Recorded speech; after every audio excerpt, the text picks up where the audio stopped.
Ford, 4 turnovers, no problem. Down 12 with 4 to play, big rally, and the Lions escape the Bears with a 31-26 come-from-behind victory to get to 8 wins in 10 games, 2 touchdowns and a safety in the final 3 minutes. Dan Campbell says that they live for that pressure.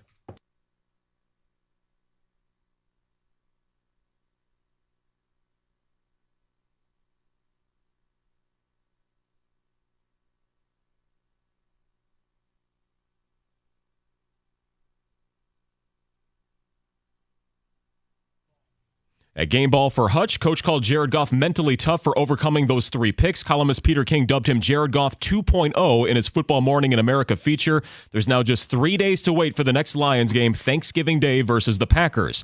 Elsewhere in the NFC North, the Vikings finally lose, dropping them to 6-5, giving Detroit more cushion in the division. We also learned over the weekend that Aaron Rodgers could return to the Jets as soon as Week 16, which would be their Christmas Eve game versus the Commanders. Also, Tiger Woods committing to play in the Hero World Challenge this month, his first action since withdrawing from the Masters 7 months ago. Scores from the hardwood on Sunday. The Pistons stomped by the Raptors on the road, 142-113, making it 11 straight losses for Detroit basketball. Michigan State 81, Alcorn State 49. The Spartans are 3-2, and Oakland fell to 1-3 with an 85-77 loss to undefeated Drake down in the Cayman Islands. Must be nice. At the Ticket Update Desk, I'm Chris Villar. For more, go to 97.1 The Ticket and Odyssey.com.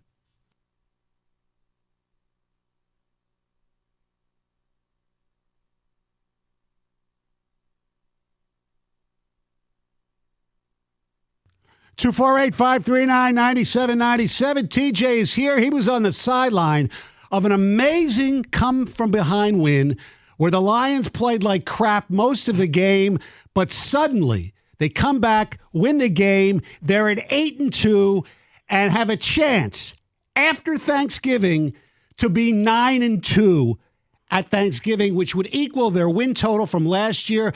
The last time the Lions were 8-2, John F. Kennedy was still alive.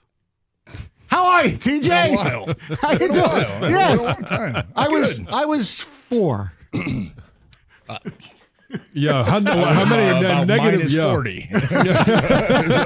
I think my dad was 4. Yes. That's my grandpa. Probably. Oh, back way too far. So when they were down with 4 minutes left, when it was 26-14, did you think they could come back realistically the way they were playing? No, I mean, it wasn't a probability, I don't think. You kind of looked at it and said, okay, it's not over yet, but something, you got to go. Like, this, there's no more messing around. And then they scored that first touchdown so fast. Yes. Like in a minute something, right? Yeah. And then you started thinking, okay, I mean, they got a chance, right? Mm-hmm. I don't care. And John, we play games like that sometimes. 57 minutes, you're getting your ass kicked. And then all it takes is one play, right? And then you start to get a little bit of momentum and have a chance and have a shot. And that's what happened yesterday. I mean, it went from almost like a disastrous type of day. That would have been a bad loss. Yes. Right? And it turns out to be a great Sunday, right? The Vikings lose. The Seahawks lose. I You're know. like, not only were we, scared out of our pants for 57 minutes, but we came up looking really, really good. So I know. It was just, it was odd. I mean, I don't think anybody thought that this was going to be a blowout type game. Division games, I think, rarely are. They're just always tough. They always come down to probably the last, couple series or two. This defense, for how bad it felt everything kind of was yesterday, I kind of woke up this morning thinking, it wasn't all that bad. I mean, anytime you turn the ball over 4 times, obviously, most of the time it's going to be very lopsided. But Yeah. I thought the defense actually did a decent job yesterday. I mean, even off the 4 turnovers, they allowed 10 points off of those. Like, that's pretty good, right? That's pretty good. Mm-hmm. And the offense, obviously, we know that. I mean, I think they were only on the field for not even 20 minutes of that game. Correct. It was dominated time of possession by Chicago. But they had a couple chances late, and they took advantage. And Dan Campbell always talks about, his reliable guys and his dependable players, and they have to step up in big-time moments and make big-time plays. And they did. And that's what happened in the last 3 minutes. And it was a great comeback. And Stoney, you started off by asking if they played that way, did we think they were going to come back? If they kept playing the way that they did through the first 57 minutes, there was no chance they were going to come back. Correct. But then they hit J-Mo. They score quickly. And then they come back. And if you've got a player like Jared Goff, we've said this time and time again this year, a guy that has had the ultimate highs. He's been in the Super Bowl. He's also been a guy that his coach left him for dead. He's had those momentum swings in his career, in games, and he knows that it's about the next play. It's about the next series. Even though he threw 3 picks, at the end of the game, he finally came through, put together 2 drives, and went out there and won a game for the Lions. Yeah, we talk about his mental toughness and resiliency all the time, right? Yeah. Normally it's after 1 pick, and it's like, Yes, it's a okay, then touchdown he gets after a back pick, going. yeah. Yesterday, it just so happened to be after 3 of them. Yeah, and he almost had the fourth would have been a pick I mean, six there if that could guy have been doesn't. 4, there could have been 5. I mean, I it know. could have been Yeah. a completely disastrous day. But, man, I just go back and this team they're finding different ways to win, right? Last week we saw it was a shootout. We just got to keep scoring, right? It's one of those games where we just got to find a way to keep counterpunching. Yesterday was, man, it's not going our way. It's rough. We got to find a way to put together a comeback. And that's sign of a good team, right? I mean, we feel like we say it every single week. You find different ways to win. When the offense isn't clicking, defense, you got to step up. When the defense, Chargers game, offense, you got to go step up. You got to go win us a game. And man, that's it's a sign of a really, really good football team. Now, do I think yesterday was some great win? No, and that was probably a C- game. Right, but for that them. happens But in this that- league. You But guys how know many more than times anybody. in the past did it's like you make one mistake and it's Right. like, yep, that play right there, that killed us. I mean, you're making so many mistakes and you're playing bad. Yesterday, I played bad for most of that game. Yes, they were and awful. you're still winning games. They I mean, were that's just awful. yeah, and that's a sign of a really good team. And that could be a win. You're going to face more adversity down the road. Yes. We all know that. That could be a win where you look back on and say, man, we got that in our bank. We know we can do it, right? We already did it once. We know we can do it again. And I think that gives you confidence when you hit some of those tough patches that you're going to face more and more down the road. And it's all about the lessons that you learned. We talked about it last year. Dan Campbell talked about that loss at Minnesota and how it affected them. This is a young football team, and momentum doesn't carry over, but the lessons learned does. And when you have moments that you look back after you go, 8 wins in your final 10 games, but you miss out on the playoffs, how did we miss out? Well, we missed out because we lost a game that we should have won. That would have got you in the playoffs. Now you're looking at it going, how do we find a way to win these games? Dan Campbell said last week after the game, never be ashamed about a win. No. It's a shootout. It's a win. If you play bad, but at the end of the game, you score one more than they do, I don't care how you get there. We can make corrections. I'd rather do it after a win than a And loss. they're learning from their mistakes,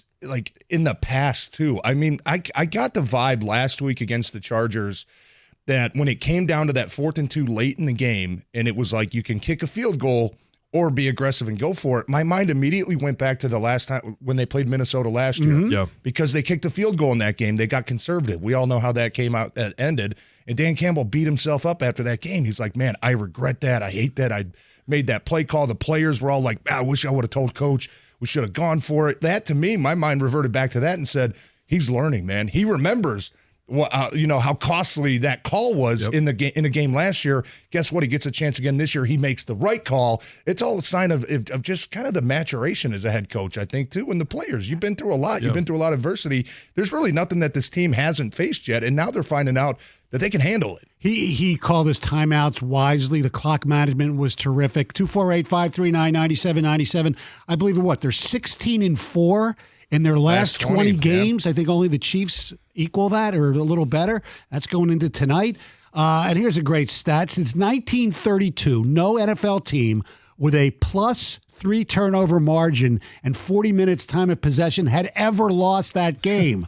Teams were 48-0 until the Bears lost today. This is from a Chicago perspective, obviously. It's not an overstatement to call this a historic loss, or for our sake, a historic win. They don't have to be beautiful. Yeah. They won the game. That's the most important thing. Yeah, we have picked apart. The quarterback didn't play well for most of the game. Stupid Brian Branch, he played really well for a while with tackles for loss. 2 horrific penalties on 3rd down stops in that game that gave them first downs, that kept drives moving. They did not play well, but when they had to in the clutch, J-Mo makes the catch. The defense holds up. Eberflus gets a little thank you note for some of their play calling, but still, that drive was incredible. And TJ, you and I have both played against guys that you knew when the game was on the line, you better bring your A game or else they were going to have a moment like Hutch. That was the first time in the course of his young career where you had to have a play made. And he went out there and just beat a tackle one-on-one, sacked, fumble, safety. That was a huge moment for Aiden Hutchinson. Yeah, and it's finding a way to finish, right? I know that the defensive line was probably frustrated that entire game. Right. So was the offense. The offense got their chance, right? They came back. They bounced back. Defense, somebody step up and make a play. Special right? teams, Reynolds fumbled on the kick. Yeah, I mean, and everybody big messed time, up. Big time players make big time plays, right? And that was a big time play. And I don't care the rest of the game. That's gonna let you walk out of that building with a lot better taste in your mouth, knowing that, hey, at least we finished the game. Now, like you kind of mentioned from the Chicago point, thank you for kicking the field goals, right? On 4th and 1, and you're up 9 and you kick a field goal, I think on 4th and 3. And I think it was more 4th and 5. But it was still like, man, you're a 3-7 team or 3-6. Well, the 4th and 1, it did make it a 2-possession game. I understood that, but I would have probably gone for it. The other one, yeah, you're right. 4th and 5, and they kicked a field goal to go up 26-14. Right, you're up 9. You go up 9-12, right? I mean, it's yes. Yeah. So I was in that moment. I was like, okay, that was the first moment where I was like, okay, the door is open, right? If they would have gone for it there and even extended that drive, because that was like a 7 or 8 minute drive. They started throwing 5.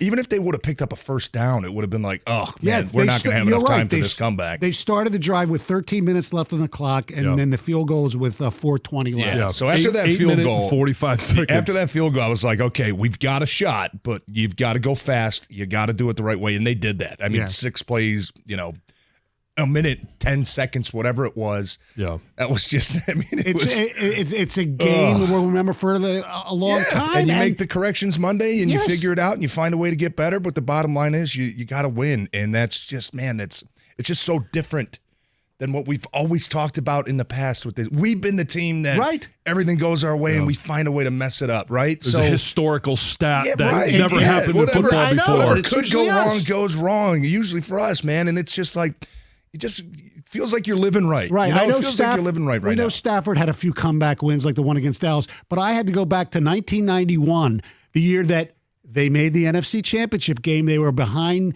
to Minnesota by like 20-7, something like that. And with like 8 minutes left in the game, they came back and won the game. And the next thing you know, they're in the NFC Championship game. It's incredible. Yesterday was just unbelievable. The feeling in this city right now is this team can't lose. I mean, if you lose a game, you're going to be upset. And look, they're not going to go 15-2, people. This is awesome. They could be 9-2 Thanksgiving. And there's that other football game, up the road in 40 miles from downtown, Michigan, Ohio State, the game. I mean, where is there a better place for sports fans to be than here? I think there's a feeling right now that this team has an identity and they're sticking to that identity. Like, we know who they are. Yeah. You know what I mean? We know that they're a tough physical team. We know they're a gritty team. We know they're mentally tough. And that's just that's something that I think is rare.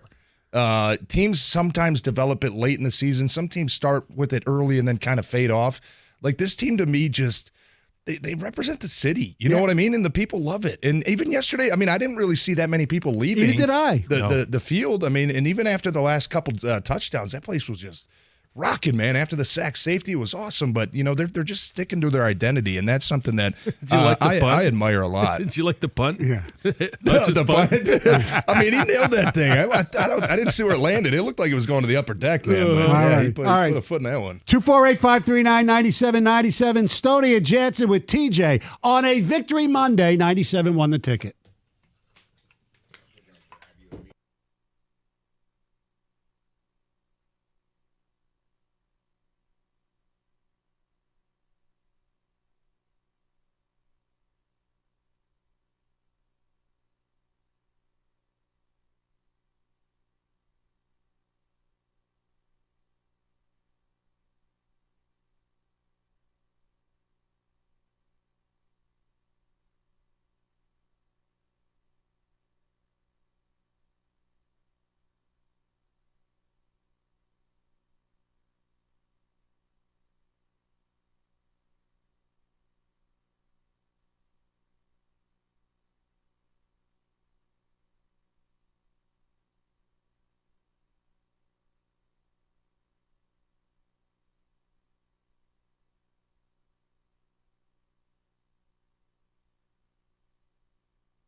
248-539-9797. Coming up at 9:35, we'll hear Dan Campbell in the locker room. That's always a wonderful thing to listen to on Victory Monday, isn't it? Oh, he does such a great job of firing his team up. Mm-hmm. And, hey, a win is a win. And this one, until those last 3 minutes, you didn't think it was going to happen. Yeah. And, gosh, that audio is priceless. TJ, what do you think needs to be cleaned up the most heading into Thursday? I mean, offensively, you got to get the passing attack back on page. I thought, look, the Bears did something very similar to what we saw Baltimore do, and they were just kind of packing the middle of the field. And Jared Goff and this line's offense throws over the middle of the field more than any other team in the NFL. It seemed like they couldn't really get into a rhythm in the passing game, and really until those kind of 2-minute situations. And then Chicago started kind of loosening up a little bit and playing a little bit outside leverage. And that's when we were able to start getting some of those passes to St. Brown over the middle and to Josh Reynolds over the middles. But, at first down, second down, you got to find a way to be creative to where if a team wants to do that, you got to start incorporating maybe those outside throws a little bit more. That's something that I don't really think has been a staple of their offense. How many times do you just see, somebody run a old classic, 8-yard hitch on the outside, right? I think those are things that Ben Johnson probably going to look at, because now you've got 2 games out of the last 4 where defenses have done a nice job of limiting your passing attack. You're going to keep seeing those looks over and over again until you find a way to adjust and make it better. And defense, look, I mean, the pass rush. I mean, look, I know you finished the game on a high note, but there were a lot of plays in there where Justin Fields, man, is just sitting back there and reading and moving and reading, and it's just like you gotta find a way to get more creative with your pressure package. You got to find a way to disrupt the quarterback a little bit more. I thought yesterday they didn't do a good enough job at doing that consistently, and it kind of showed. That was a reason why Chicago, Justin Fields at least, looked pretty damn good in the first 3 quarters. And Love is mobile too, and he had a good game yesterday in their win over the Chargers. Yeah, but he wasn't running. No, I know. Should we expect Bruce Irvin to play Thursday? And when he does play, whether it's Thursday or the following game, any kind of contribution you think he'll be able to make at his age? I mean, even if he's giving you 12 snaps a game, I think he's bringing something, and he's a veteran presence. He's a guy that's got a lot of experience playing, for good teams and in big-time moments. I don't expect to see him as the starter, going out there, playing 60 snaps a game. But sure, if he can be a third-down type guy and bring you a boost and bring you a little bit of juice on that pass rush, I think absolutely that's going to help you, because let's just be honest. Who else is really doing that right now on a consistent basis? Not really nobody. So it'll make everybody's job a little bit easier. And I think, look, there's part of you as a player too, where anytime you sign a guy to the same position, it's kind of a wake-up call a little bit now, right? I mean, if you're doing the job, they're not going looking for outside help. So I think the addition of Bruce, whenever he does get back, I don't know, maybe Thursdays, maybe a reach. I know, Coach kind of said, hey, we got to get him back into football shape, and that takes time, and he's got to practice. I don't know if that takes 1 week or if that takes 2 weeks, but I think when he does get back, he can definitely help this team. And even if it's in a limited role, kind of like what we saw James Houston start out with last year, right? He was pretty much just coming in on third downs. Yeah. You're keeping him fresh. You got one goal. Hey, go get the quarterback. That's your job. And he's a veteran that's had a lot of success doing it. So I think he can definitely help that group. What do you expect differently this time from Green Bay? It's hard to beat a team twice. Obviously, you go up there Thursday Night Football, you come away with a win. That's 2 in a row in Green Bay. Now, what do you expect Green Bay to do differently, or what adjustments do you expect them to make coming into this week's game? I mean, I was kind of confused the first time we played them. I think the first 7 plays were passes. Yeah. And I know yesterday, I think Aaron Jones went out of that game. Right? I haven't seen an update. What his availability is going to look like. Maybe that might lead up all the way till Thursday. Who knows? He was carted off, though. Yeah, I mean, that's not good, right? Anytime you're carted off, that's not good. I kind of go before yesterday, I was thinking the Packers are going to come in and try to run the ball. Because that's normally how Thursday games go. You don't have a ton of time to prepare. You kind of go back to vanilla, offense and defense, and hey, we're just going to try to win. Well, our horses are better than your horses, and let's figure it out. But I don't know. I mean, A.J. Dillon's a guy that probably hasn't lived up to the amount of hype that he had coming in as a second-round pick. Even yesterday, I'm looking 14 carries, 29 yards. I mean, that's not killing anybody, right? No. I do think Jordan Love is playing better, though. Yes, I think he their is. young wide receivers are playing better. I think those guys. Jaden Reed's looking pretty good. And for he gives Michigan State. his receivers a lot of one-on-one chances now. And we know this Lions defense, you like playing man coverage.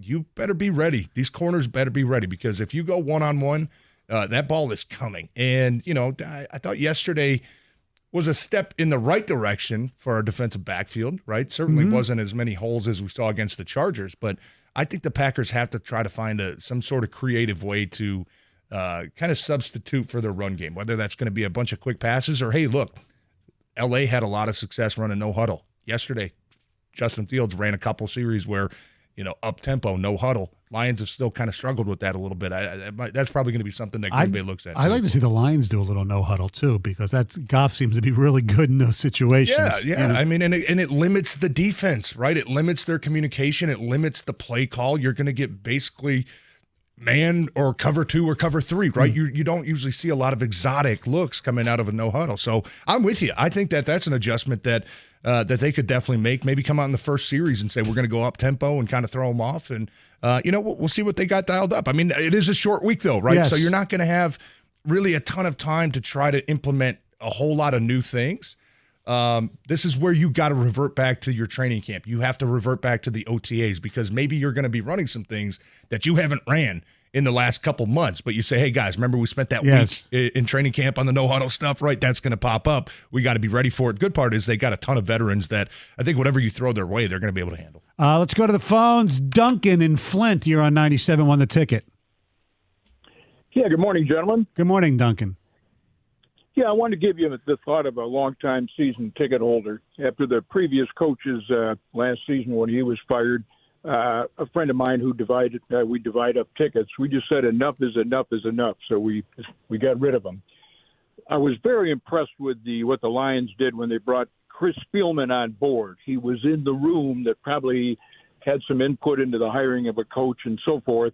And sure enough, my friend and I decided we would get season tickets for this season. I always go back to that expression that Yogi Berra had: the game ain't over until it's over. And I think that mindset is within the players, and there was no better example than yesterday's game when they knew 2 scores down, it doesn't look good, but we still got a chance, and they played it out. You stuck it out? You didn't leave early, huh, Duncan? No, not at all. Good. Maybe I would have with previous teams, but not this one. Good for you. 248-539-9797.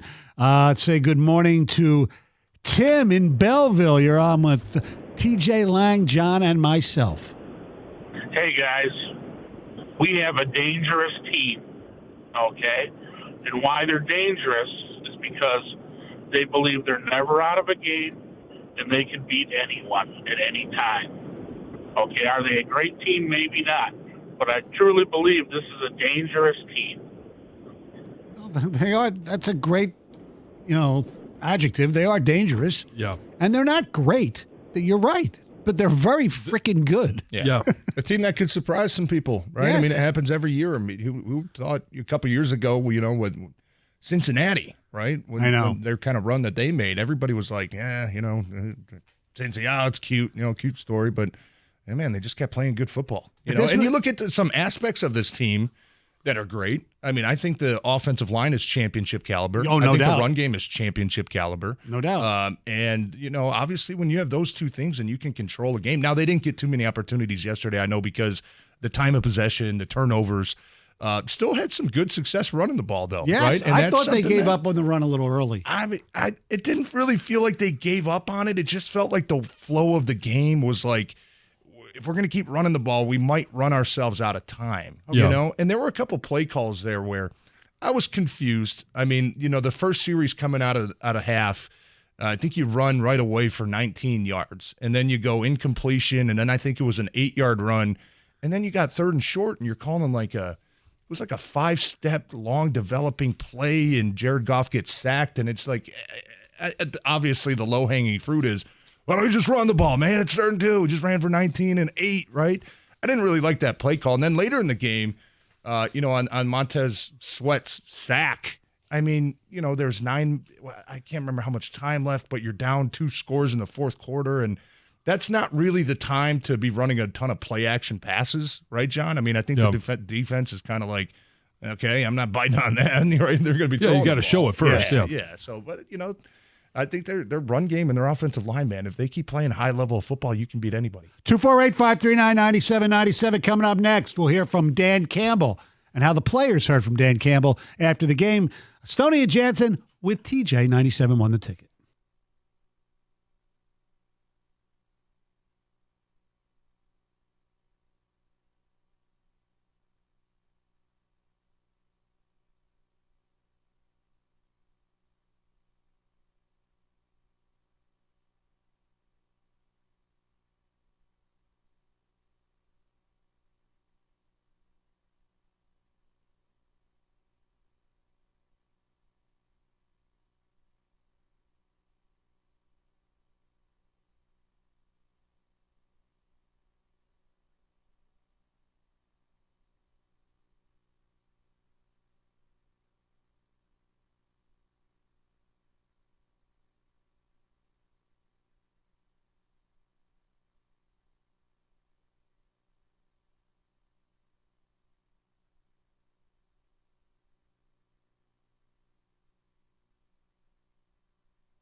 Two four eight 539-9797. Some of the highlights after the game is not just the interview that Dan Campbell does with TJ Lang, which is always a treat to listen to. But what's really cool is when the Lions released the video of him addressing the team after the game. And I don't know if you want to say it's WWE or primal or whatever word you want to use. I love the way this went down yesterday.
Yeah.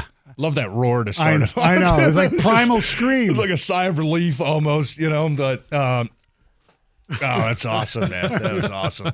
And you can tell in the video too, like everybody was kind of trying to feel out the room, like, should we be excited? I mean, we almost lost to the Bears, right? And then all of a sudden it was just like, man, celebrate. Hell yeah. It's not easy winning the NFL, and especially in that fashion. And you can tell the excitement, man. Those guys are living high. Those guys are believing in themselves, and you could tell they really think the sky's the limit. It's hard to win games. You're going to have some games during the course of the year where you don't play your best. Yeah. And you could even have a career worst day.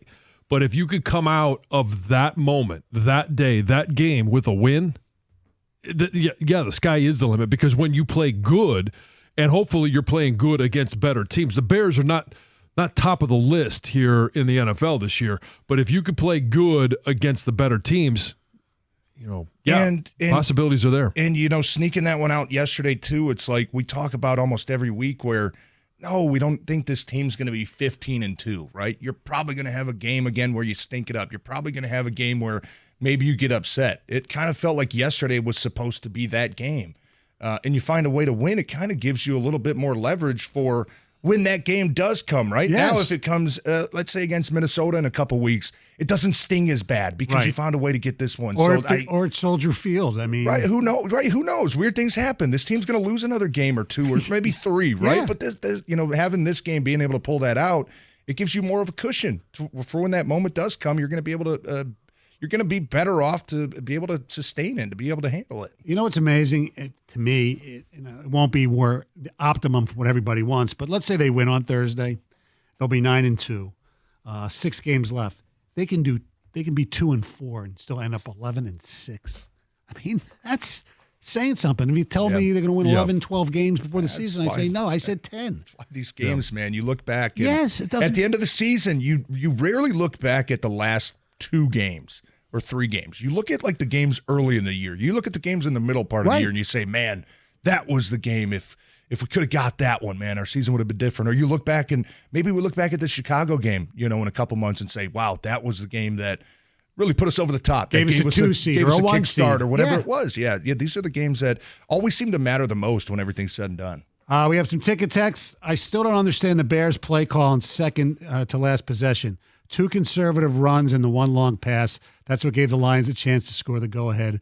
That's from Earl Work. I could not believe that Fields did not run the ball either of those plays. They played. I mean, the Bears played very conservative the whole game, in my opinion. I mean, even a lot of third downs, they're, just running it, and they were successful at it. I mean, they picked up a couple, on the ground. But yeah, to not even give Justin Fields an option late in the game to either run or to pass. And look, I know he didn't miss that guy by much on that deep shot. Different receiver might have actually caught that ball. Yeah, bad body, bad play at the end. Yeah, but I just it really felt like Chicago had a very conservative game plan, and I think that we've seen Dan Campbell do that in the past, right? And that would be a reason why they lose games. So. You never apologize for that, but you got to take advantage. The Lions did. Hutchinson stripping safety was the most exciting moment in years. Can you guys talk about Hutch's punt?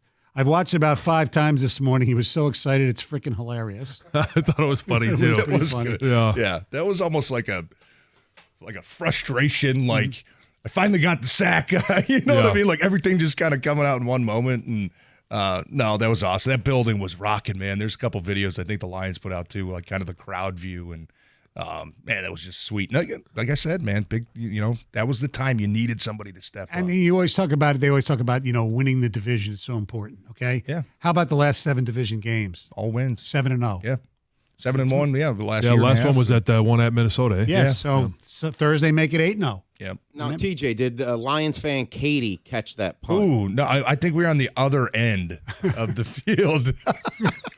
Oh, man. Yeah, it was her sister that got it. Yeah, this time. exactly. Yeah, their sister that time. I caught. That was such a big brother, little brother game. Take away last minute after little brother got cocky. Fields dancing pissed them off. He made that long run, got the first Yeah. down, and did a little Yeah, he shimmy. did a and little stuff. shake after. Whatever. He's a good That player. doesn't bother me. I mean, I know. don't care. Guys expressing their emotion. I love it. Yeah. What was the deal with the Chicago lineman being taken out of the game and throwing a tantrum on Don't the know. sideline? That was weird. I mean, normally, I thought maybe it had to do with concussion yeah, or but something. okay, if they take you out of the game, for that purpose, you normally go right there, and there's doctors waiting for you because Yeah. it's their call. He went out of the game and was like shoving somebody, and then I was watching him. He sat on the bench for probably 5 minutes. Yeah. And then I think they maybe kicked the field goal. The drive kept going on, and but it was probably 5 or 6 minutes passed by before somebody grabbed him to take him to the blue tent, which is weird. I mean, if you're coming out for concussion protocol, it's because they think you have a concussion. When you come to the sideline, they're going to be right there, ready to evaluate you. I don't know. I mean, he did come back in the game, but that operation was kind of tricky because you could tell it was called down from upstairs. The ref grabbed him and kind of pointed him to the sideline, and he was upset. But yeah, that was a weird. I've never seen it take that long to see the independent guys kind of go take a look at him. That was odd. Branch and J-Mo will have a huge game on Thanksgiving. Hope so. Hopefully. I hope so, yeah. That'd be nice. Yeah. I was Brand- calling for 2 for J-Mo this past when we made our rapid fire predictions on yes. Friday. I called for 2 touchdowns and came up one shy. You got one. That's good. He's going in the right direction, man. He's going in the right. People are still going to say, 12th round pick or 12th pick, but he's getting better every He week. was out He's getting last better. night giving out turkeys to an organization. He's a good kid, and he's getting better. And even Jared Goff, and I think Dan Campbell said it yesterday. We trust him. He's doing the right things. We're just gonna keep building off of what he's doing, and a lot of it is his part. He's taking advantage of the opportunities that he's getting. Some players, it's like with your kids. Some kids, players, whatever. It takes longer to them to get it. I mean, that's okay. And you're in the middle of the season right now. I mean, you're not going to pause everything and say, "Okay, No. guys, scrap the offense. We're going to make it the No. J-Mo show," right? But when you do get we know this offense doesn't run like that. How many games has he played? Not very many still. 12, maybe? Yeah, maybe. I mean, I don't know. I mean, it was 6 last year. 6 this year? Yes. It's improving though. It's getting better. It's getting better. I thought he made the most important play in the game yesterday, and St. Brown helped him get open because he lured the corner up. But by scoring that fast, it opened up everything for the Lions. Saved their timeouts. Yeah. They actually could have allowed the Bears to get a first down, and they still could have gotten the ball back. It allowed them to run the football late. Yeah. All that because of the timing of it. And I just sometimes have a problem with what we do for a living is we'll tear apart a guy for lighting off a firecracker in the middle of the summer, but we won't give the guy credit for making, which I think is without a doubt the most crucial play in that game. And I think you can argue he made the most important play in Tampa. There's just got to be a fine balance, right, with people. Yeah. And unfortunately, it's extreme or the No. other. You're either great or you stink, right? Right. There's nothing. You just got to be realistic and say the guy's improving, the guy's getting better every single week. And for some people, that's not going to be good enough. They want to see the 10 catches and 2 Yes. cut, right? But, for where they are right now, where he is right now, he's starting to get better, and that's going to be big for them down the stretch. All right, we'll take more of your phone calls. Get TJ's opinion. What's going to happen Saturday in Ann Arbor? Coming up next, 97 won the ticket. When was the last time you enjoyed a game of tennis, pickleball, or golf? Or how about taking an evening hike or walk and you were able to do all those things pain-free? If your arthritis, old sports injuries, or joint pain is preventing you from the activities you love, you need to call Straith Orthopedics. Straith offers affordable, minimally invasive treatments for hip and knee joint pain, along with rapid recovery anterior hip replacement. Listen to what Neil, a Straith Orthopedics patient, shared about his experience. Neil writes, Prior to surgery, I was very limited. Standing or walking caused pain. I had total knee replacements at Straith Orthopedics, and today I am back to my daily 2-mile walk without pain. My doctor took extra time to explain all of the treatment options and provide recommendations to all my questions. Neil, thank you for sharing your story, and you can start living your life pain-free so that you can get back to enjoying all your favorite activities, going for walks, play golf, enjoying this wonderful fall that we're having. Just call Straith Orthopedics at 855-STRAIGHT or go online to straith.org. That's STRAITH.org. Straith Orthopedics is committed to you.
248-539-9797. Carson Anderson are coming up at 10 o'clock. Mike and Rico at 2 o'clock. I believe we have Lions Weekly at, 5:35 tonight because we have Pistons basketball, something like that. Let's go to Michael and Celine. You're a 97 The Ticket. Hey, guys. I got a quick question about the first interception by Goff when he was trying to throw a short slant to Laporta. Yeah. The linebacker, I think it was a linebacker, kind of picked off or ran into Laporta, and the announcers never touched on why that wasn't interference, and I'm wondering why. Because it was inadvertent. Yeah, it was a safety coming down, so they brought a pressure. The safety was trying to run down to cover the running back. They ran into each other. Yeah, and it was a almost, collision. Yeah. On my, after watching the replay, it almost looked like Sam Laporta ran into him. Yeah.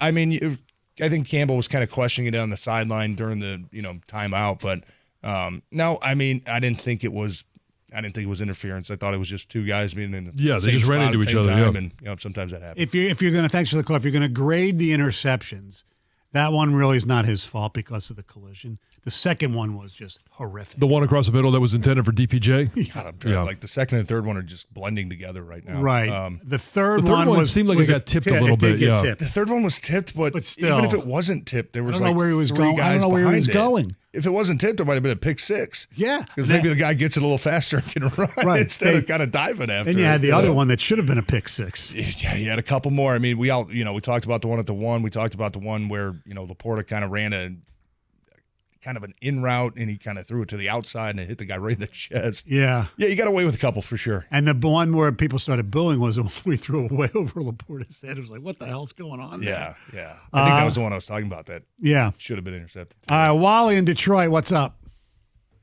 Hey, yesterday I was watching the game, and it was the several time I seen the offensive lineman jump up and tell on the defensive guy because he jumped off sides. Why they don't have enough discipline to stay in stance to let Jared Goff to do a free play to try to get a touchdown or run a deep cross or something like Brady and Breeze used to do or even Aaron Rodgers. So that operation, I know what you're talking about. If a guy jumps off sides, as an offensive lineman, you're supposed to move because now you guarantee the free 5 yards. If you don't move and the ball's not snapped, you're giving that defensive lineman time to get back onside. You just missed a free shot. It's all up to the center. I mean, the center has to see it. And it's hard sometimes when you're looking left and trying to identify somebody, maybe the guy on the right jumps. But that's the operation. Anytime you're going hard count and the guy across from me jumps, I'm moving with him. I'm saying, hey, he pulled me off sides. You're going to guarantee yourself the free 5 yards. If you get it snapped at the same time you move, then you can get a free play and now take a shot downfield, right? But that's kind of the operation behind that. Thanks for the call, Wally. Appreciate it. One little stat I want to give out because, when the Lions do good things, we should celebrate them in a weird way. But there's only been the amount of players in NFL history to produce 500 rushing yards, 5 rushing touchdowns, and 250 receiving yards through 8 career games are Joe Cribbs, Billy Sims, Marcus Allen, Ricky Waters, Marshall Faulk, Edgerrin James, Saquon Barkley, and Jahmyr Gibbs. Pretty good company, huh? Yeah, he's pretty good company. He's talking about a guy that gets better every week, seems like. Yeah. Better every week and more opportunity. And that's kind of what we're hoping for, as you mentioned with J-Mo. Like, be patient. You're hoping that he gets better every week and he gets more opportunity. Yeah. All right, Tej, what do you foresee Saturday in Ann Arbor?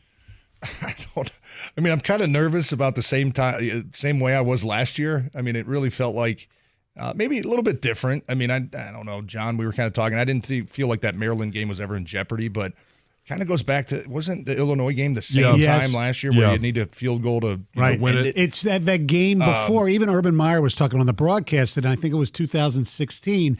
They played Maryland, and it was like in the 50s was the score, and Maryland should have won the game on a 2-point conversion, and the guy dropped the pass. Yeah, oh my God, I remember that. And if that doesn't happen, Michigan didn't even have to. They lost Ohio State, but even if they would have lost, they would have still won the Big Ten championship. Yeah. No, so I'm. I don't know. I mean, you kind of go back, and last year I know everybody was freaking out at the same time, and we all know what happened. But I would say the one thing I'm concerned on now, I hate to throw my brethren under the bus. Protection. I'm concerned about the protection. Yeah. I'm concerned about the offensive line. I think that this team is built for Big Ten games. I think you can pull out a rough kind of 20-17 type of game with your run game, but Ohio State's going to be a different animal. I can't ignore that it's been a couple games in a row now where there's just the protection is just bad. 3 games. Purdue. Yeah, 3 games. Yeah, Penn State and now Maryland. I was trying to be nice, John. That's a concern of mine. That's a big concern of mine because last year that was the group they leaned on, right? In the Big Ten games. Hey, and they leaned on it in Penn State too. Don't get me wrong, right? When they said, hey, we're just going to start running the ball, they leaned on those guys. They got it done. I just think when you play better competition, you might not have that luxury of being up by 10 or being up by 14 and just saying, we're just going to run the ball, till the clock runs out. You might find yourself down 2 scores in this game. And based off of the protection and based off how the passing game has not been good the last couple weeks, it's concerning for me. Right. So, but I really don't have a feel one way or the other. I do feel like Michigan still has a good enough defense to slow down Ohio State, and I don't think Kyle McCord is great. No. But you're going to have to find a way to take away Travion Henderson. Maserati, right? Well, not you just got to find a way to limit him. To me, they got weapons. Travion Henderson, healthy man, is a beast. I'm with you. I just think that this is going to have to be a game. This is going to have to be a game where Michigan's defense steps up and wins it for them. Gator, you sitting I in a think hole? they're capable of doing that. What happened? What are you doing down there? I'm on in your the- knees? Talking about getting deflated. Yeah. It's musical chairs when you decide to pick the red chair because there's 2 red chairs in here. You're never sure which is the one that Valenti broke. You got it? I got it. Just sinks down to Yeah, the floor. just sinks slowly. Out of the corner of my eye, I see Gator. He sits down, and all of a sudden, Yeah, well, I need to do a squat today, so here we go. I can get out of this chair. good So luck. I was sitting next to Gator in the press box yesterday, and we were perturbed. We were writing a lot of notes down of how bad they were playing, and voila, all of a sudden. Well, I mean, we've talked. You and I talked about it briefly yesterday. The Bears handed the Lions opportunities. I'm not going to say they handed them the game because No. the Lions got to make the most of the opportunities, but They kept them in it. they absolutely. I mean, there were 2 different occasions. One, they had the 4th and 1, and it looked like it was a short one, and they elected for the field goal, which I get because it makes it 2-possession game. it's a 9-point 2-touchdown game. game instead of a touchdown field goal thing. I get that, but at the same time, it's a yard.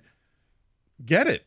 If you Yeah. can get the yard, maybe the game's probably over with. I think that was the one that No. took it from 6 points to 9 It did. points. It did. The other one was 4th and 5. because it makes it 4th two and score I thought game. it went from 9 to 2. That was the 4th and That was- 5. that was the- yes. They kicked the Okay, field well, goal. yeah. Well, same thing, but Right. yeah, conservative. I mean, But the real problem was for the Bears and good for the Lions is the conservative play calling on the second to last drive or the penultimate drive for the Bears with run, pass. But instead not of, Fields running. But instead of letting Justin Fields do what Justin Fields has done, Yes. I'm waiting for Eberflus to be fired in 3-2-1, honestly. Because that's ridiculous. It's ridiculous. If you're a Bears fan, you're like, what the hell just happened? If you're a Lions fan, like, thank you. And let's see what happens and if you're here. a Bears fan, what do you have to lose? Right. You know what I mean? Even going for it on the 4th down, You're going to have to lose. you're going to have the first pick of the draft anyway. If you want it, it's Carolina's. I'm not taking I'll tell you this, I'm not taking a quarterback if I'm the Bears. What the hell are they talking about? Even considering a quarterback. Justin Fields is the real deal. Yeah. I mean, Well, his last 4 games was now. yesterday. His last He 4 has games. been. I think this is the first time in his career where he's put together, 3-4 games of good football. Yeah. Oh yeah, we'll see how he keeps it up. And you guys got football galore. today. Football. We're also going to talk about what the Lions did right. Yes, they did a lot of good things right. Clock management, all that type of wonderful stuff. Carson Anderson next. See you tomorrow, 97.1 The Ticket.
Welcome to the program. Carson Anderson, 97.1 The Ticket. Hope you had a great weekend.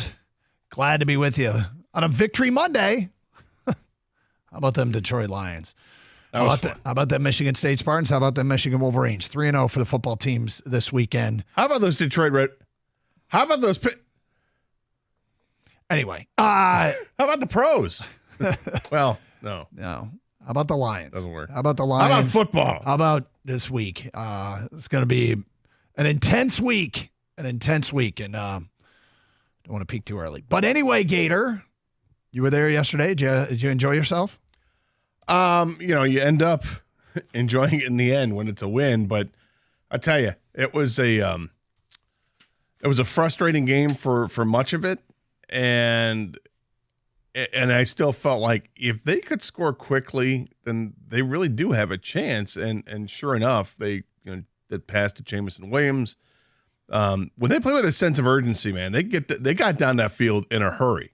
They did it at the end of the first half. They did it at the end of the second half twice. Mm-hmm. It was impressive to watch.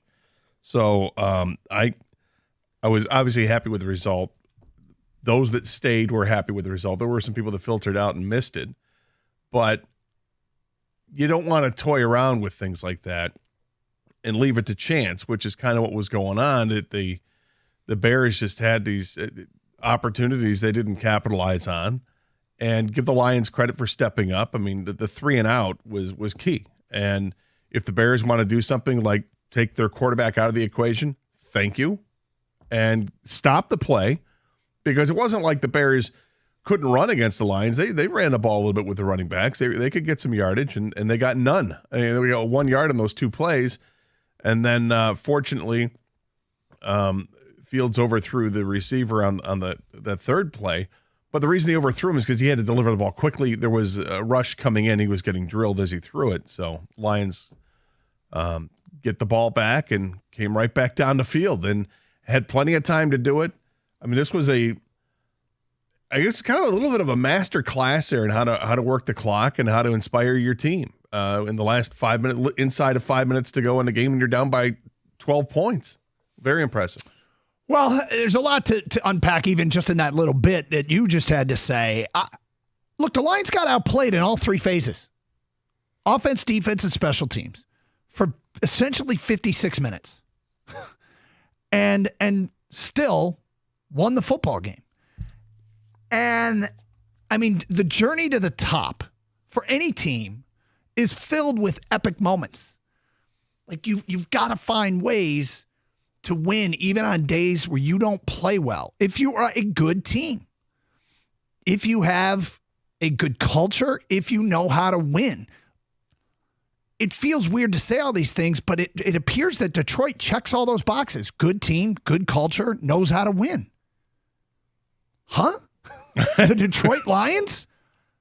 Who are these guys? We're not used to this. Who are these guys? They played together. You know, I mean, when they needed to come together defensively. They did. They needed to come together as an offense. They did. They needed to come together as a coaching staff, and they did. You know, I asked Dan Campbell yesterday. It was the last question of the press conference. I said, how did you address the team going into those last drives? What did you say? And his face just kind of lit up, and he's like, man, this is what it's about. This is why you play the game. You want to put yourself in, you don't want to put yourself in these situations, but you want to be in this situation so that you can show what you're made of. And his team did.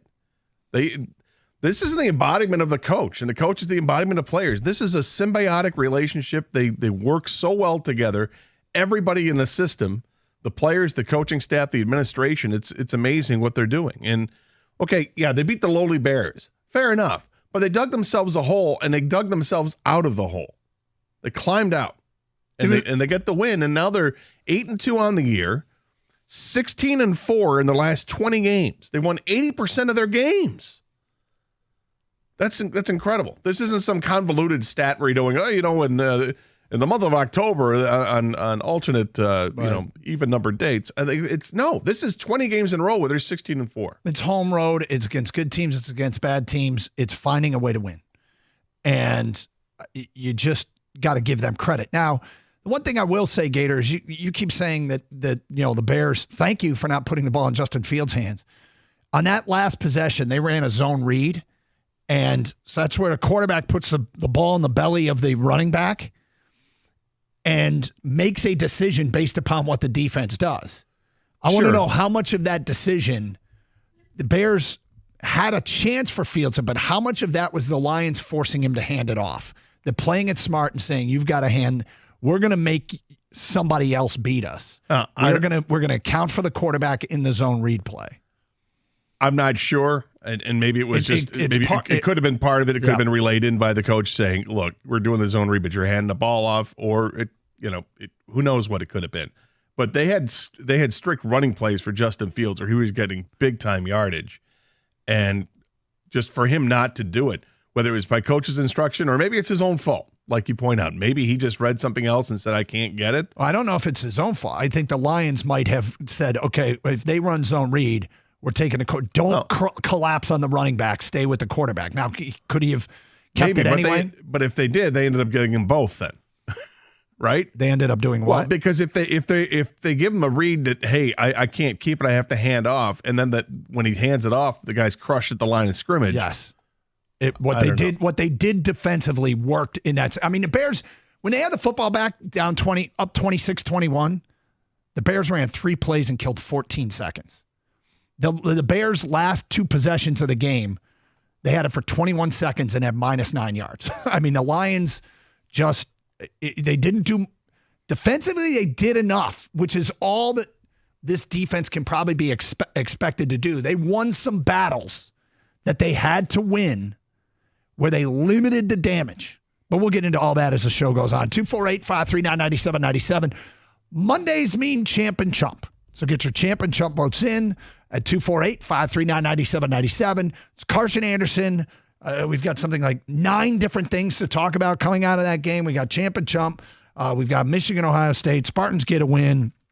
So all kinds of stuff to get to today here on the Carson Anderson program on 97.1 The Ticket. Well, you heard the man. We're going to be talking a ton of football because a ton of football is happening this weekend, starting Thursday, Saturday, professional on Sunday.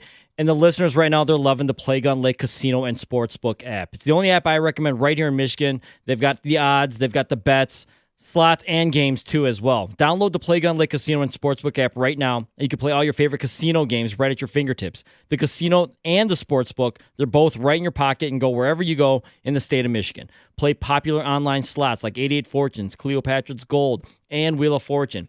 New slots, Atomic Meltdown, Imperial Wealth, or you can play with a live dealer on your phone. Enjoy blackjack, roulette, baccarat. Check out Ultimate Texas Hold'em on the Playgun Lake Casino and Sportsbook app. They got a great offer right now for new users. Download the Playgun Lake app and get up to $1,000 casino bonus back if you're down in the first 24 hours. That's the Playgun Lake Casino and Sportsbook app. It's your time to play. New users only. Casino bonus must be wagered. Terms and conditions apply. See website at playgunlake.com for details. You must be 21 and in Michigan. Gambling problem? Call 1-800-GAMBLER or Michigan Problem Gambling Helpline at 1-800-270-7117.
hell are these guys? I mean, the Detroit Lions are playing like a team that just finds a way to win. On a day where they got outplayed in all three phases for the bulk of the game, and a day that the Bears possessed the football for 20 minutes more than the Lions, when the Bears needed to possess it the most and the Lions defense needed to find a stop, they found a stop. When the Bears got the football back with a chance to win the game, the Lions won the game. The defense won the game. Look, this is an underrated part of the game. I want to hold on to it because there's so much. Yeah, but Champ and Chump will have ours today coming up at 10:35. Before we get to the phone calls, Kang, real quick, your thoughts. This is going back to what the heck do I do with my hands? Yep. We've never been here before. This is a Bizarro Lions season, Bizarro Lions team. To witness what we've witnessed this year and specifically yesterday, this is a whole new era that we've never been a part of before. You know, the rest of the league got to experience things like this. As far as a whole season, or I know it's only halfway through the season, but we to see this much, it's incredible. Doug, you're right. They were dominated in time of possession, dominated in the turnover battle. There was 4 minutes left, and they had a win probability of less than 2, and they won this game. This is something I don't even know how to react, and I love it for everybody that's been through this team, through the ups and mostly downs. But now we're finally seeing something. I can't wait, man. Yeah. I can't get to the people. Go for it. Yeah, I mean, there's something. And one thing I want to say is I've said this for years, that the Lions have put themselves in terrible positions. There's been mismanagement, bad coaching, terrible draft picks. And there's also been an inordinate amount of bad luck. I mean, there has been a lot of bad luck. And I always thought someday that pendulum might swing back our way and correct. And we could go through an era of getting some good luck. They're getting some good luck, too. But I'm not mad at them. I mean, that's great. 248-539-9797. Brian, you're on 97.1 The Ticket. What's up, Brian? You know, guys, watching that game, the thing I thought at the end when they pulled it out is, it popped in my head. I said, you know what? 5 years ago, the Lions would have been the Bears in this situation, finding a way to lose rather than finding a way to win. Like blowing it with 2 scores and losing it in spectacular fashion with a strip safety. That would have been something that we would be talking about on Monday morning 5 years ago. Yep. Exactly. You know, it's cliche, and I'm probably going to get my buddies that are probably listening are going to be text messaging me, making fun of me for saying this, but like good teams find a way to win sometimes, even if you play bad against a bad opponent. And they got it together at the end and found a way to win. And like, it just kind of reinforces that I think we all agree, like, look, the team and the organization has turned a corner. It has. It's so strange because I've like watched other teams from afar, and I've mentioned, you know, my envy of the Pittsburgh Steelers and how that team on when they're good, they're competing for Super Bowls, and when they're bad, they make the playoffs. And it seems like they will get new component parts, and they step into that locker room, and the culture carries them. And that is what the expectation is. Hey, how we do it around here leads to winning. And when you join that team, you either get on board or you're gone. And it feels like the Lions, I mean, I've heard rumors about, guys were late to practice, there were no consequences, and some buffoonery that was taken, and the silliness that gets in the way of winning that we've seen over the years.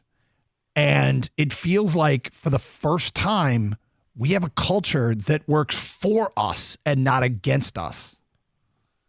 And you're right. We're spitting out a lot of cliches, but they apply. They apply. And I'm going to give you a quick chump. I didn't think of a champ, and this might be a weird one. I guess I didn't really realize that Jimmy Johnson wasn't in the Cowboys Ring of Honor until the announcer put him in the other day. And I suppose late is better than never. But, like, dude, Jerry Jones is a chump for still, like, having an ego that big that the coach who was essentially the architect of one of the greatest teams that I ever watched as a kid, you know, in the 90s, I hate him. But the fact that he was just put in the Ring of Honor or is just being put in the Ring of Honor, that's an absurdity and like, gross. And I hate the Cowboys. All right, there you go. Vote is in. And Sergey doesn't have his number retired with the Red Wings. 248-539-9797. Let's go to David. You're next on 97.1. Hi, David. Good morning, and thank you for taking my call. Sure. When you have a coach that preaches perseverance, that preaches taking off kneecaps, that preaches the type of culture that's not only in that locker room, but as far as I'm concerned, is in the whole organization as a whole. you have the results. Perseverance, and as you guys have said, and everyone has said that watched that game yesterday, they persevered. Good teams find a way to win, and not only that, it's not just being outplayed. They found ways to win. They had a quarterback that had a dog-awful game up until that point, and all of a sudden, something went click. And the next thing you know, this guy is Cool Hand Luke, taking him straight down the field, not flinching. This is you can't teach that. You get a group of guys together that follow a coach. You can't teach that. It's only certain guys that are going to buy into it. They've got the players through the draft, through what they've went out and attained in free agency and so forth. They're making it happen, and our time is now. It feels like it, David. It feels like it. And you mentioned everything that happened up until the Lions got the football back with 4 minutes to go, and we're down 2 scores, and Jared Goff had one of his worst games in 4 years. He hadn't had a 3-pick game in 4 years. And he leads them on those 2 touchdown drives, going 11 of 13 for 150 yards and a touchdown, and did it quickly. Took what the defense gave him, and as soon as they could take a shot, they took a shot and scored a touchdown to Jameson Williams. And then when they got the ball back, all of a sudden the Lions had momentum, and Goff took them right down the field again. Right down the field again. And it's an credit Ben Johnson, credit Jared Goff, credit everybody on offense, credit the defense for getting the ball back, credit Dan Campbell for setting the tone. I mean, there's a lot of credit to be handed out, but you're right. Everything that happened, and then Jared Goff, who said in the postgame, Gator, and you were right there, hey, man, it doesn't matter what happened. We had the ball with a chance to win. No. And who was it that said, just win, baby? Al Davis. Who was it that just said, there you go, just win? Al Davis. And I think that, yes, sir. And I think that they've combined that, they put the play on the field. I wouldn't want to play them for the simple fact, not because they're unpredictable, they play a lousy game here and there. Every team in the NFL right now can be beaten. But the reason why I wouldn't want to play them is that what you saw that they left on the field. Thank you for the phone call, David. Who said that? It was Al Davis. Oh, okay. Al Davis. Former owner of the Raiders. I thought Tom Milliken in the morning hit it spot on. Play of the game was Jameson Williams' touchdown because how quickly they were able to score with that. Yep. And what that allowed them to do. They scored so quickly. Now there's 2:59 to go, and the Lions had 3 timeouts and the 2-minute warning. They were trying to score before the 2-minute warning, the extra clock stoppage. And as soon as they got in striking range, because it was dink, dunk, dink, dunk, dink, dunk. But quickly. Get into striking range, take your shot, touchdown. I mean, you really couldn't have scripted it any better than that. And man, was he open. Yes. Well, the thing is, like we talk about on the air all the time, what's the pathway to victory, okay? Yep. Now, in the game as it's happening, you're down that much.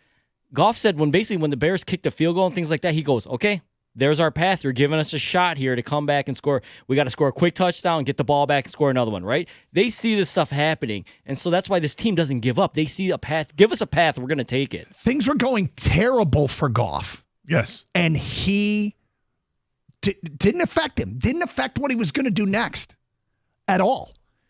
And that's a sign of maturity. It's a sign of, being a veteran, leadership, and being a winner. It didn't affect him. No, and he made some fantastic throws in that game. They're going to go unnoticed. The touchdown pass to St. Brown was just a bullet about a foot off the ground, and only one guy can catch it and needs to catch it right there, and he did. He had another one on the sideline to a player that was just an improbable pass to thread it through a needle, and he did. And then he also had that horrible, I think it was the 3rd interception he threw. You're like, what happened there? And he said afterwards, I just didn't see the guy. Right. I never saw the player. That was the second interception. Second interception, yeah. Yep. So you had the other 2 interceptions. One was deflected. One was a receiver was knocked off his route as he's throwing the ball. So, and those he said, hey, that's the cost of doing business. It's going to happen. I throw it away and move on. And that's the mentality this team has. They never feel like they're out of it, and they're not. Not when they can play like that. And when he was awful, right, in this game statistically when you look at it early. Yep. Until he was perfect. Right. He was perfect at the end. Like you said, 11 for 13 for 150 yards and a touchdown. He was perfect. One was the 2 incompletions. One was a deep shot to J-Mo down the left sideline, where he threw it to the outside shoulder. It was a low percentage play. Yeah, he's like just taking a shot and going to throw it out of bounds. The others, they were in striking distance, and he bounced out of the pocket and threw it away in the end zone, and nobody was open. 248-539-9797. We have our Champ and Chump nominations today at 10:35 here on Karsch and Anderson, 97.1.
That's Dan Campbell, obviously, following the game.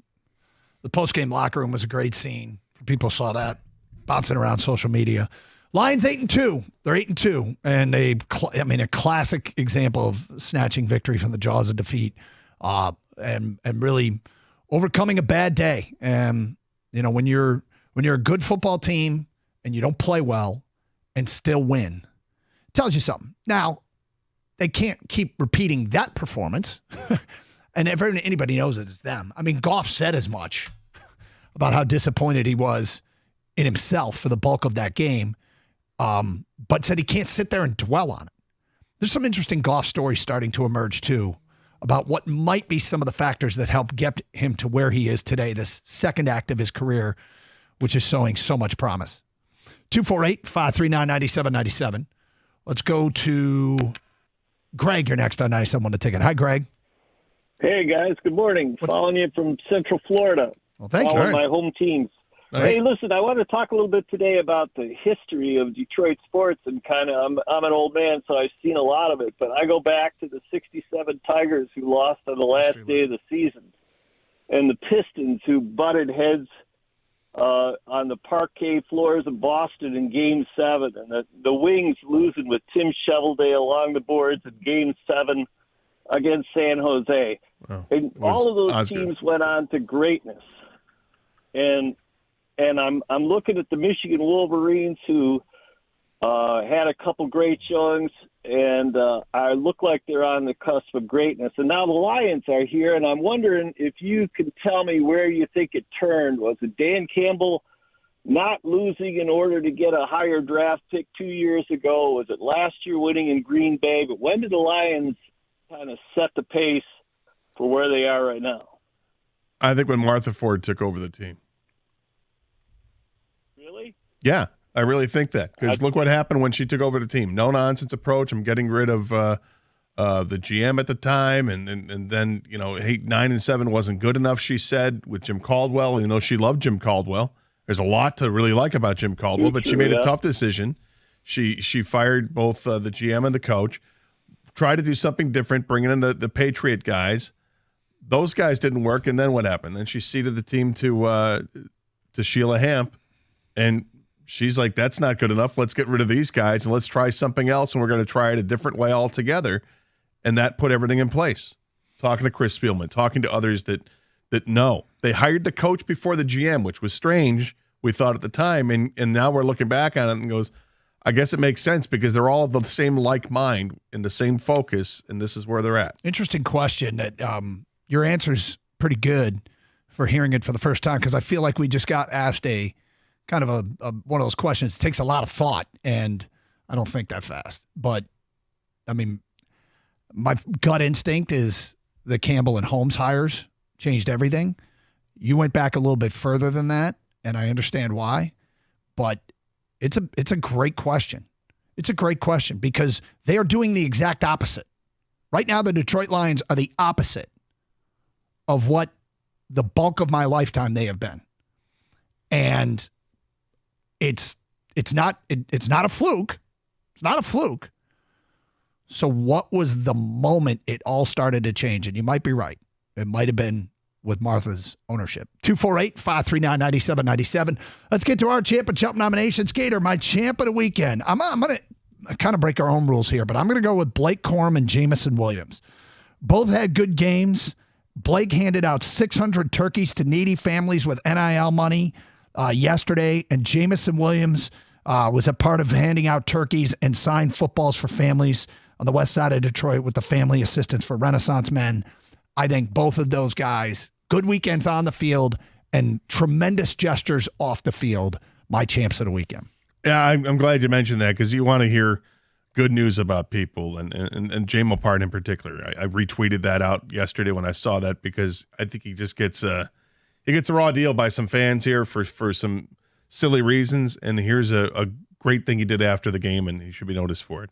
My champ of the week, I went with a different route. I went Michigan State and their football team, but it's more than that. It was looking at Malik Carr and what he did in the game. The tight end really came through. A couple weeks ago, this guy was persona non grata. Comes back, had some clutch receptions, mauled defenders trying to take him down, getting into the end zone. He helped Michigan State to their first road win of the year. He made a one-hand catch for a touchdown that was called back as well. Not a one-hand catch, but he made a catch in the end zone for a touchdown, was called back as well. But a big reason why Michigan State was able to win on Saturday. My chump of the weekend is the Pistons. They've lost 11 in a row, and they gave 142 points Sunday to the Raptors. What a awful start to the season. I'm going to suspect that they start to turn it around later in the year because I trust the head coach, but right now they're a tough watch. They're a very tough watch. My chump, USC football. What the hell happened, man? This team started off 6-0, Their sixth win, they won narrowly over Arizona 43-41 in triple overtime. And then they lost 5 of the last 6 games. Their season's over with. They finish up 7-5. They had the best player in the country in the quarterback, Caleb Williams, coming into the season, and they could not have cared less with the effort on Saturday against UCLA. They lose 38-20 against the crosstown rivals. I don't know what's going on there, if Lincoln Riley is still going to be there or what, but that's just a horrible performance to finish up the season. 5 of the last 6 games were losses. 248-539-9797. Let's get back to your phone calls. We go to Ned. You're next on 97.1. Hi, Ned. Hey, guys. Hey. Good morning. I'm still jacked from yesterday, and my thoughts are just going crazy. But one thing I'll say to that last caller, when the Bobby Lane curse, when Peyton Manning and Jeff Daniels lifted the Bobby Lane, that's when it started to turn around for us. Fair enough. But okay, so my champ, I'm going to go. First of all, I want to say if you haven't heard Jason Benetti, the interview he did with John Keating late last week, I kind of want to halfway champ him for, his inspiring words and stuff that he said during that interview. It was a really great interview.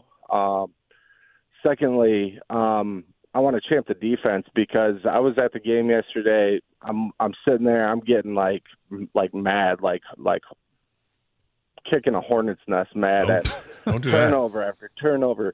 And I'm like, okay, all we need, the defense kept pulling up clutch, getting the stops we need. We ended up going into halftime up 14-10, and I was like, all right. Then as the game goes on, I'm like, oh, my gosh, the defense just kept getting us stops. So I want to champ the defense for getting those stops. I mean, they didn't play fantastic or great, but, they bailed the offense out quite a bit yesterday.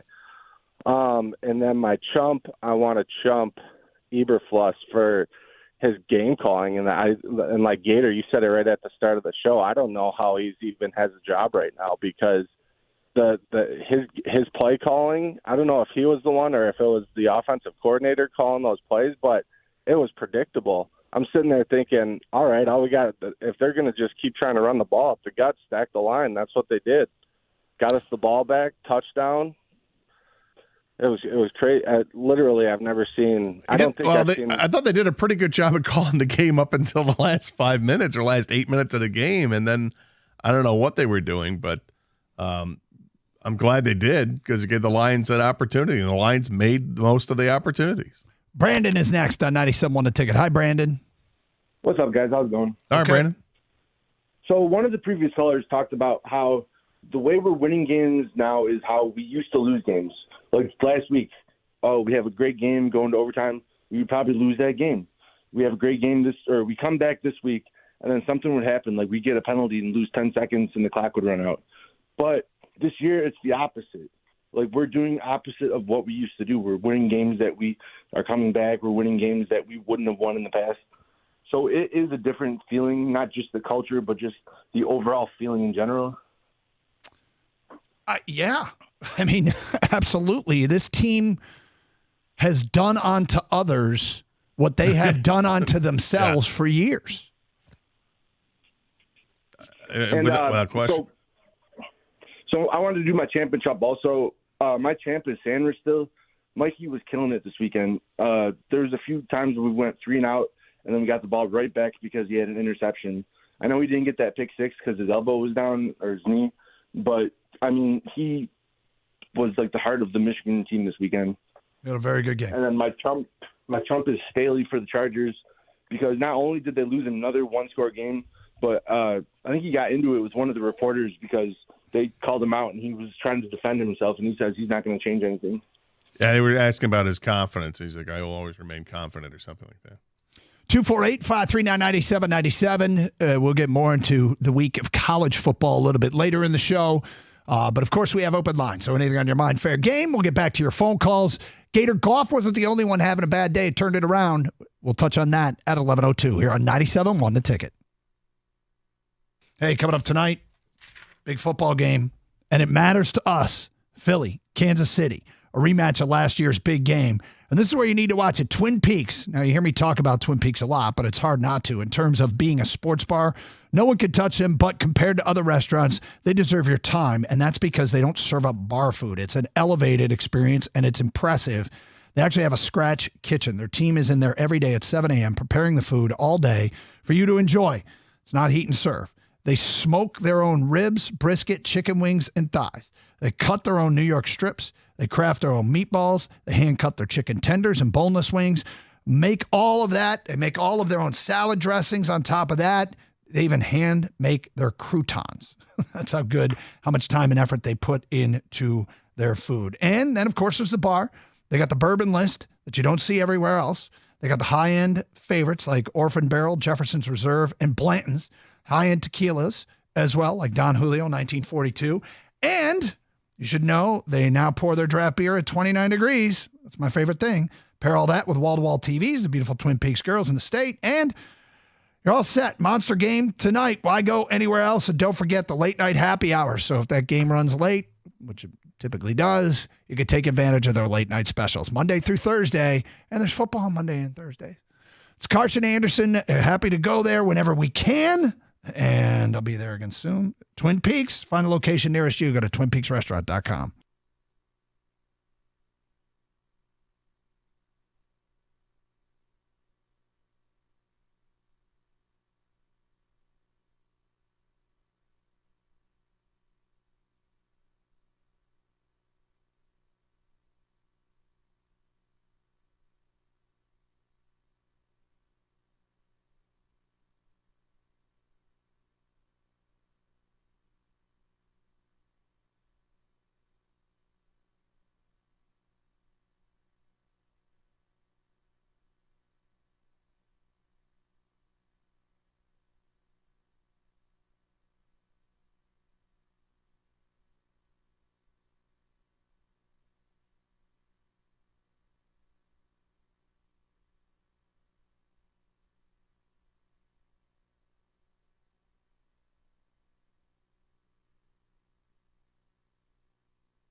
All right.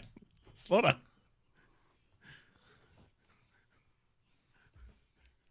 Love Easy, it. Dan. No. I mean, I love it. I think it's just that's unbridled. Yes. Uncensored. Yes. Unbridled. Yep. Enthusiasm of Dan Miller, which makes him great. Mm-hmm. That is awesome. The punt from Hutch into the crowd when he got the ball, picked it up and punted in the crowd. Yeah. I'd love to see a full shot to see how far it went. Because just from the angle and the looked like the velocity off his foot, that thing looked like it may have gone a ways. Yeah. But I have no idea. Well, it was a very, very cool moment, and I thought that Dan Miller's call matched the moment. That did. 248-539-9797. We go to Rob. You're next on 97.1 The Ticket. Hi, Rob. Gentlemen, how you guys doing? Doing good. Good. I called for a champ and chump. My champ's going to be Aiden Hutchinson. We've always been wanting more from him. He was slow. They had that factoid late in the second half yesterday. It had been 200 and something odd snaps since his last sack. Got one in the biggest moment yesterday. They needed the stop. They couldn't give up the field goal, let alone a touchdown. And my chump, I'm going to roll right into it. It's going to be Matt Eberflus and their offensive coordinator. How do you not have – I understand you need 3 points, but no one's chipping Aiden Hutchinson in that moment? Am I crazy for thinking this? Well, I mean, I'd have to go back and see like what his pressure rate was during the game. He had a couple of plays. There was one amazing play where he basically brought down the running back and the quarterback at the same time on a zone read concept. But he stepped up and had a huge play at the right time. I'm sure in retrospect they wish they'd done a little bit more to slow him down because a running back or a tight end, or I understand they were in a passing situation and all that, but he beats Darnell Wright, who this year has been actually pretty good for the Bears in the biggest moment yesterday, and you can't even fault Darnell Wright for just kicking it out of the back of the end zone, or maybe he was trying to pick it up. Who knows? It's desperation time for them, so they're probably have some exposure somewhere because they've got to get the ball down the field and try to get into field goal range, and they only have 29 seconds to do it. So, there's at some point there's probably somewhere that they are. I mean, Eberflus is a fine nomination. I can understand though why with 29 seconds left you're running a lot of people down the field and just hope that your offensive line can hold up. It's not like you're trying to put together a drive. 248-539-9797. Let's go to Nick. You're next on 97.1 The Ticket. Hi, Nick. How's it going, guys? Good. All right, Nick. Yeah, I just wanted to give my experience at the game. I was there. I was with my my two boys, my dad, my cousin from Chicago. We got in there and thought the game was close. The end of the game was amazing. There was 4 minutes left. We were sitting around a bunch of Bears fans, and they kept chanting the "Na na na goodbye" song. Mm-hmm. And then it happened, and the defense held. The offense scored, and then we won the game. It was so exciting. We about lost our voices, but then we started to sing the goodbye song to them. It was pretty exciting. Yeah. I mean, first of all, the Gator, you can speak to it a little bit more, but it came through on the television how loud the crowd was. It got loud, but at the end of the game, there were a lot of people that had left. Was it a lot?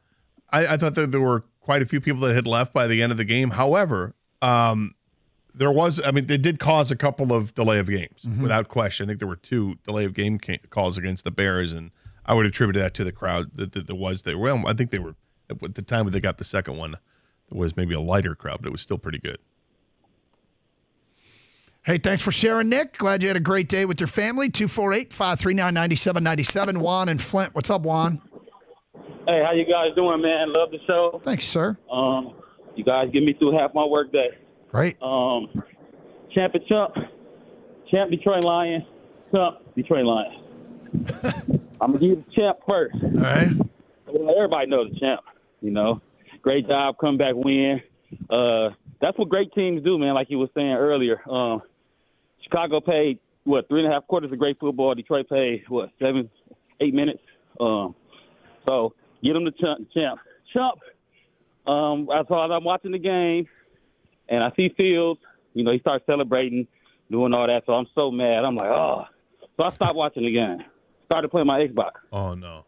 I actually started playing Madden with Detroit Lions just to take it out on some online players. So as I'm playing, I get like a notification from Bleacher Report. I click on it. Lions at the goal line. to score to win. I got so excited. I just brought this controller yesterday. I threw the controller and it went to it hit the wall and broke into pieces. Oh no! So now I feel like the Lions are chumps. They owe me some money. Juan, is your last name Valeni? No, sir. Okay, Well, I just wanted to make sure I didn't know. First of all, it sounds like you're hurting because you broke a controller, but it sounds also to me like maybe, Juan, you're the chump. You chose to turn the game off and you threw the controller. But you know what's crazy though, Doug? To be honest with you, even though that game didn't really mean a lot, it felt like, I don't know why it felt like, and I'm not one of the guys that say SOL that, after a loss to say, you know what I'm saying? I'm more optimistic and be like, well, it's just a loss. But for some reason, and just because it was Chicago and he did that dance, it felt like SOL to me for some reason. I was like, oh, the season's over. For some reason, I don't know why I was thinking that. Yeah, you had a bunch of overreactions, Juan. God bless you. But you strung some overreactions together. But I can Maybe drink some tea. I can see you're looking in the mirror a little bit. We've all been there. Yeah. Juan, it's going to be okay. It's going to be okay. Y'all have a great holiday, man. Yeah, I hope that controller's under warranty. So it's late in the game. I forget how much time's left. I think the Lions were hoping to get the stop so that they get the ball back to go up. And Stoney looks at me and goes, why do I care so much? And I said, dude, I'm right there with you. My heart's beating out of my chest. I'm watching this game. It's an improbable comeback, but I am with you 100%. In the end, we're fans, Been watching this team my whole life, basically. Watching the Lions. So this is something special we're watching. So if they would have lost that game, and I get the passion, by the way, keep the passion. Fans deserve to be passionate. This is what helps the team. It's entertainment. We all love it. Watched it all our lives. But if they would have lost this game, it would have been okay. And because he brought it up, other people are saying SOL. No, it would have been a loss. And I talk to you guys about this every week, the upsets in the NFL. Any given Sunday. It literally happens every Sunday, right? A big upset. You know what I was thinking during this game? I just thought, we're the victims this week. We happen to be the victims this week of the upset. Week. Yeah, exactly. Because breaking news, I still think the Lions are going to lose a game before the season ends. Right? Okay. And so don't panic. But what this showed me was they're going to be a tough out, man, and they're not going to give in to any. And I think that 35-0 game, that stinker, that's it for the year. The rest of the games, they're going to fight. You're talking about the Baltimore game? Yeah, the Baltimore game, because everyone kind of has one of those. And they got theirs out of the way. And they're going to lose another game eventually at some point, but this is so damn fun to watch, and we've never seen it before. Nope. You asked me Friday if I was chesty, and I'm like, I'm not chesty. I think they'll win, but I'm not chesty. I'm so glad they won. They won a game that they'd lost. They lost that game. They should have lost the game, and they did not lose the game. They actually, in fact, as I check my notes. Yeah, they won 31-26. Hey, Gator, you follow the fight game. Doug, this is kind of like the analogy. They lost the first 4 rounds, and they're losing, and in the 5th round, they knocked them out. They just came back and said, no, we're going to win the fight. Even though they got time of possession, turnover battle, they were getting You're going to have to knock them out or submit them. Yeah, right. Hey, we need a finish. This fight cannot end with you guys standing up. Yes. Last week, the Browns aren't terrible, but the Ravens at home blew that game against the Browns. The week before that, the Ravens beat the Seahawks 37-3. There's good teams. Seahawks are a good team, but they had a bad game. Make sure David stays here for a second. David? What we got, David? And the Browns beat Pittsburgh yesterday, too, with DTR at quarterback. Why'd you do that to David? I'm sorry. Why are you taking shots at David? He happened to walk in just as I was about to make the comment. Yeah. And then I'm like, well, no, I can't waste it with him walking out of it. But what's the Browns' record now? 7-3. Are they 7-3? Crazy. That team is 7-3 without a quarterback. Yes, they are. 248-539-9797. Let's go to Rich in St. Clair Shores. Hi, Rich. My boys. Rich? I'll tell you what, I'm not Albanian or Chaldean. My name definitely isn't Martin, but my boy. What's up, Rich? Does this feel good, huh? Nice. How about this team? Are you kidding me? Unbelievable. Before I get to my champion chump, I just want to say that atmosphere yesterday, Gator. I was there with you. It's my only game. I usually only go to one game a year, and then I chose yesterday. And man, for as bad as that game was, I'll just reiterate the narrative of the day. That's the difference between the teams that can do stuff like that and the teams that can't. These Detroit Lions under Dan Campble are the team. That was a win that's going to help us get the 1 seed this year. All right? Now, let me just say this. In games like that where you're up against it, your best players need to play their best. And Jared Goff was near flawless at the end, the last 2 possessions. And Aiden Hutchinson came through with, it feels like the only defensive play the Lions made all day, and it happened on the last play that the Bears had the ball, and the Lions needed to make that play. Yep, the beauty of the game, baby. You got to wait until the last second. Got to fight through it. But, Champ, I want to give it – I know we're only supposed to really do one, but I'm going to kind of go off of Doug's narrative that he kind of chose to, so I'm going to kind of choose to. It's Sheila and it's Brad Holmes, okay? Talk about all the negativity surrounding the last 2 drafts, taking those 2 early picks, trading up to get J-Mo, trading back to get Jahmyr Gibbs, all the negative talk. I champ the heck out of what Sheila did to get these 2 men here and what Brad Holmes has done since he's been here. And in lieu of that, going to the chump. The chump is callers like David and Warren, people that just can't get out of bed without being negative about anything. David from Warren, I haven't heard you call in weeks, bro. Where you at?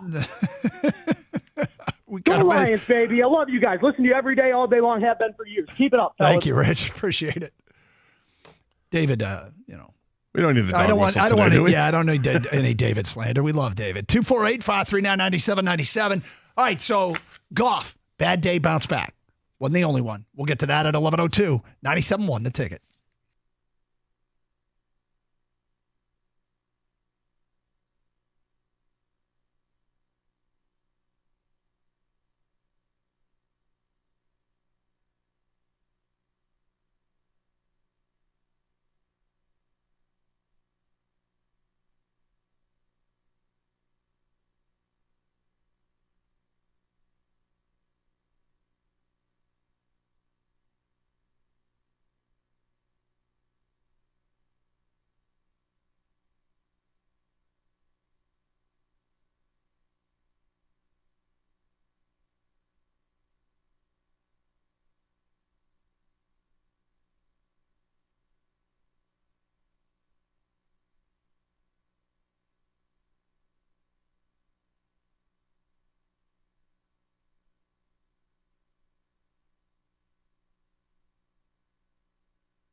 Brought to you by Northville Lumber. The Detroit Lions and their fans riding high again, sitting at 8-2 after their epic rally versus the Bears, and tackle Taylor Decker has been here a while, and he's finally enjoying himself.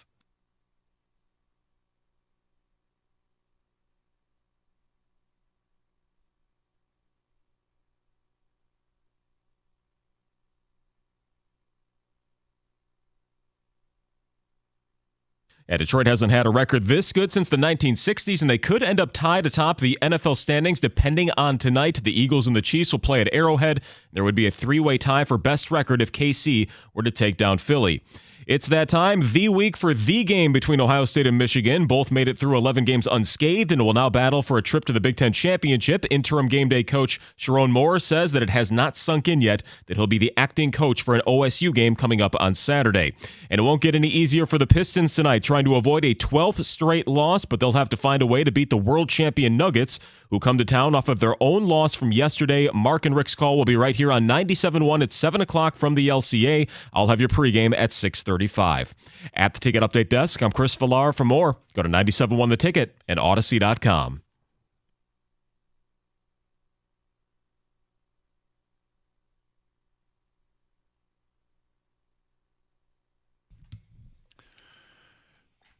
Doug Hart, Scott Anderson, 97.1 The Ticket. There's a lot to discuss. Thankfully, we've got a show today and tomorrow to discuss it all. And Wednesday, for that matter. Mm-hmm.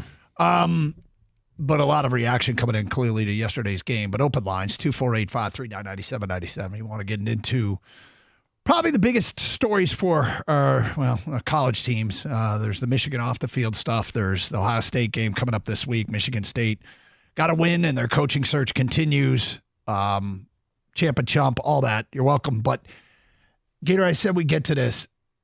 I thought another part of this game that we need to discuss is the Bears took the opening kick and went right down the field. The defense didn't make Chicago face a third down, and Chicago scored a touchdown on the opening drive of the game, which meant on 5 consecutive possessions at the end of the Charger game, plus that, the Lions defense had given up touchdowns on 6 consecutive possessions. And they were all long drives. All long drives. Like 68 yards or more or something. And so the Bears get out to the 7-0 lead, and they added to it.